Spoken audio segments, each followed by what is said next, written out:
15h au Caire, l'heure du journal de la télévision égyptienne. Mesdames et messieurs, bonjour. On commence tout de suite le journal par les principaux titres de l'actualité.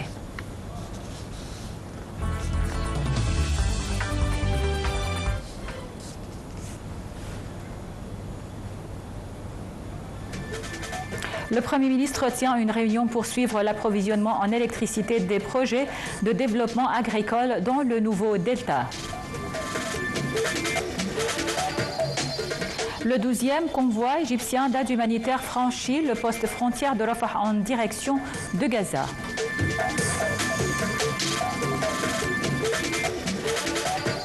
L'Union européenne réunit ses chefs de la diplomatie cherchant à peser sur les pourparlers prévus sur la guerre en Ukraine.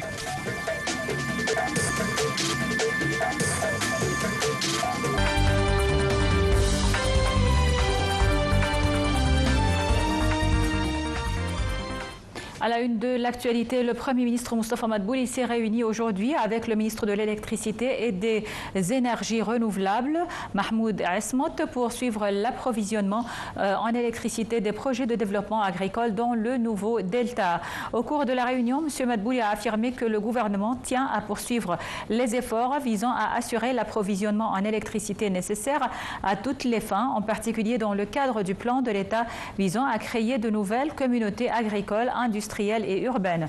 De son côté, le ministre Mahmoud Esmot a présenté un rapport sur les travaux de l'approvisionnement en électricité pour les projets agricoles dans le nouveau delta.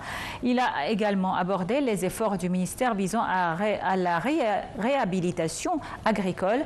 Il a aussi affirmé que le secteur de l'électricité bénéficie du soutien de l'État, qui le considère comme un pilier fondamental pour la promotion des projets de développement global et durable. Le ministre des Affaires étrangères, Badr Abdelghati, s'est réuni aujourd'hui avec son homologue ivoirien, Léon Kassou Adom, actuellement en visite au Caire. Au cours d'un tête-à-tête suivi d'une réunion élargie, les deux chefs de la diplomatie ont examiné les moyens de renforcer les relations distinguées reliant les deux pays dans tous les domaines. Ils ont également examiné nombre de dossiers régionaux et internationaux d'intérêt commun. Le ministre des Affaires étrangères, Badr Abdelghati, s'est entretenu au téléphone avec son homologue allemand, Bohan Vadivol, au sujet de la situation humanitaire catastrophique à Gaza. Abdelghati a affirmé que l'Égypte rejetait catégoriquement la décision du Conseil ministériel israélien d'étendre les opérations militaire à Gaza et la consolidation de l'occupation dans l'enclave. Abdelghati a averti qu'une telle décision dangereuse risquerait de détériorer la situation dans la bande de Gaza. Le chef de la diplomatie a appelé la communauté internationale à adopter une position ferme contre la décision israélienne. Il a martelé que l'Égypte rejetait catégoriquement la politique d'affamation et d'assassinat systématique à l'encontre du peuple palestinien. Abdelghati a également briefé son homologue allemand des efforts inlassables de l'Égypte pour garantir l'accès de l'aide à Gaza, jugeant impératif de freiner les tentatives israéliennes de bloquer l'entrée de l'aide humanitaire dans l'enclave palestinienne.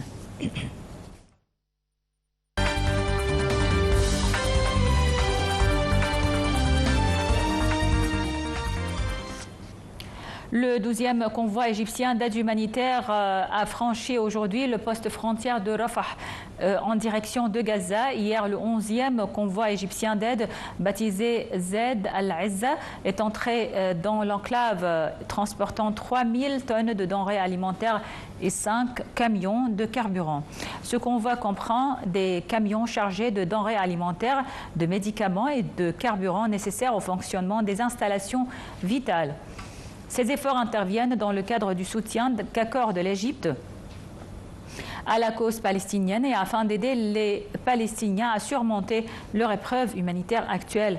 Rappelons que sous pression internationale, Israël avait annoncé une pause tactique depuis le 26 juillet pour permettre l'acheminement de l'aide à Gaza.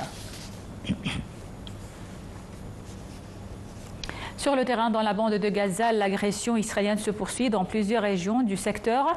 Des raids menés par les forces de l'occupation israélienne ont visé le complexe médical. Et sur le plan politique, l'Australie va reconnaître l'État palestinien à l'occasion de l'Assemblée générale de l'ONU en septembre. C'est ce qu'a annoncé aujourd'hui le Premier ministre australien Anthony Albanese aujourd'hui. Selon ce dernier, la paix ne peut être que temporaire tant que les Israéliens et les Palestiniens ne disposent pas de leur État. Il a ajouté que son gouvernement va reconnaître le droit du peuple palestinien à un État qui lui est propre. Les pressions internationales s'accentuent sur le gouvernement israélien pour trouver une issue au conflit qui a conduit à une grave crise humanitaire dans le secteur palestinien assiégé.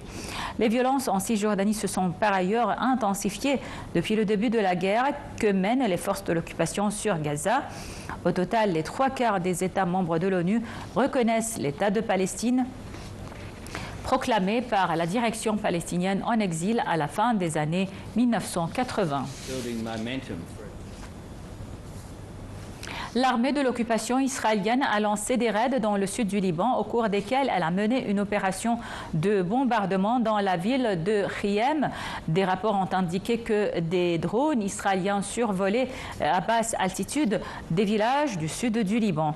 Ils survolent également sur la vallée centrale de la Bekaa.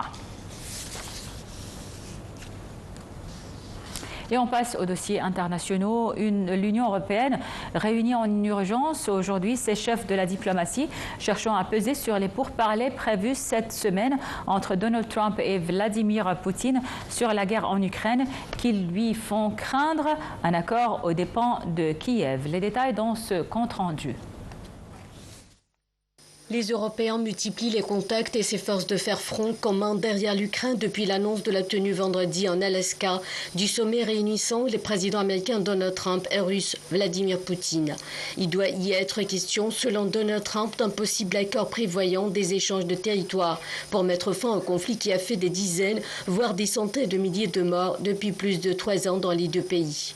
En l'état, la présence du président ukrainien Volodymyr Zelensky n'est pourtant pas prévue, même si elle reste possible, selon l'ambassadeur des États-Unis auprès de l'OTAN, Matthew Whitaker. La responsable de la diplomatie de l'Union européenne, Kaja Kallas, a martelé dans un communiqué que le président Trump a raison de dire que la Russie doit mettre fin à sa guerre contre l'Ukraine et que les États-Unis ont le pouvoir de contraindre la Russie à négocier sérieusement. Mais elle a insisté que tout accord entre les États-Unis et la Russie doit inclure l'Ukraine et l'Union européenne car c'est une question de sécurité pour l'Ukraine et pour l'ensemble de l'Europe. Vladimir Poutine a pour sa part conversé avec 9 chefs d'État et de gouvernement en 3 jours, dont Xi Jinping, Narendra Modi et Inácio Lula da Silva. Donald Trump, qui avait promis de régler le conflit ukrainien en 24 heures, à son retour à la Maison-Blanche, a entamé un spectaculaire rapprochement avec le président russe. Mais il a montré une frustration grandissante, alors que la Russie a intensifié ses bombardements de l'Ukraine ces derniers mois. Et en Turquie, une personne a été tuée et 29 autres blessés dans un séisme de magnitude 6,1 qui a frappé hier la ville de Sindirgi dans l'ouest du pays. Selon les autorités turques, dans les villages autour de Sindirgi, 16 bâtiments, dont 4 habitations et 12 immeubles désaffectés se sont effondrés sans faire de victimes, les habitants ayant pu les évacuer sains et saufs. Le séisme survenu à 16h53 GMT a été ressenti dans de nombreuses villes de l'ouest du pays, dont Istanbul et Izmir. 20 répliques de magnitude allant de 3,5 à 4,6 sont survenues après le séisme. Des feux de forêt dans le nord-ouest de l'Espagne, alimentés par des températures caniculaires et des vents forts, ont entraîné hier l'évacuation de plus de 1000 personnes et menacent un site classé par l'UNESCO. Quelques 400 personnes ont été déplacées dans et autour de la ville de Carucedo et 700 autres de plusieurs localités situées près du site de Las Médulas, une ancienne zone d'extraction d'or romaine connue pour ses spectaculaires rochers rouges et inscrite au patrimoine mondial. Selon le chef du gouvernement régional, plusieurs de ces incendies sont d'origine criminelle. L'Espagne subit une vague de chaleur qui entre dans sa deuxième semaine avec des températures atteignant près de 40 degrés Celsius dans de nombreuses régions et cette canicule devrait durer au moins jusqu'à jeudi.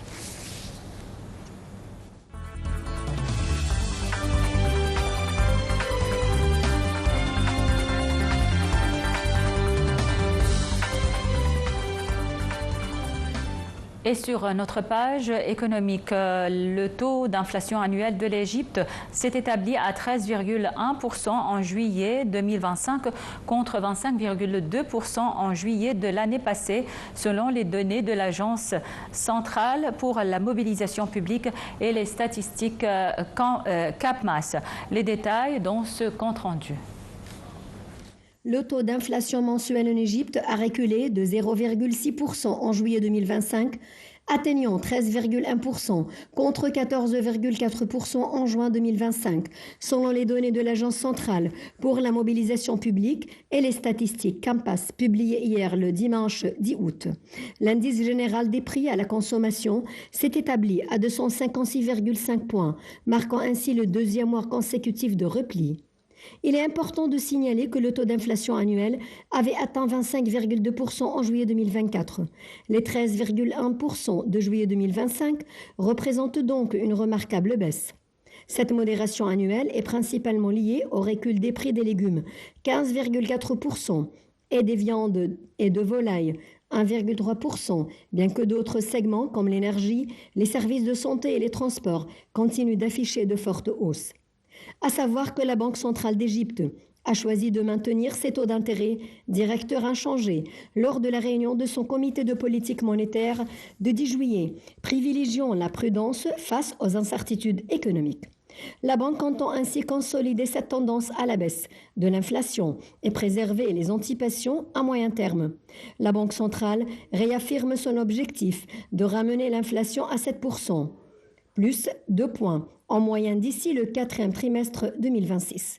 Pour y parvenir, elle mise sur le maintien d'une politique monétaire adaptée et sur la stabilité des taux pour accompagner la décrue progressive de l'inflation sous-jacente, jugée essentielle pour consolider la confiance des marchés et des ménages.